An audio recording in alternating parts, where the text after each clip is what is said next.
Hi friends, welcome to 5 Minutes Tech YouTube channel. In this video, we are going to teach you how to turn off developer options in your Oppo phone. Suppose if you have accidentally turned on or activated developer options in your phone, you can later turn off developer options. So what you have to do is just go to the settings of your phone first. Go to the settings. Okay, go to the settings.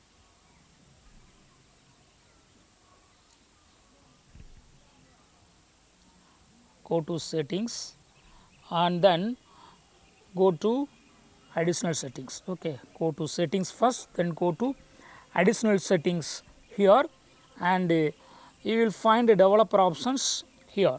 Just tap on it, and now you have the option to turn off developer options. Just touch this button so that it will turn off. Hereafter you will not find the developer options in additional settings. Again I go to the settings, then additional settings, and see there will be no developer options. So in this way you can easily turn off developer options in your Oppo phone. Okay, that's all friends. Thanks for watching. Bye.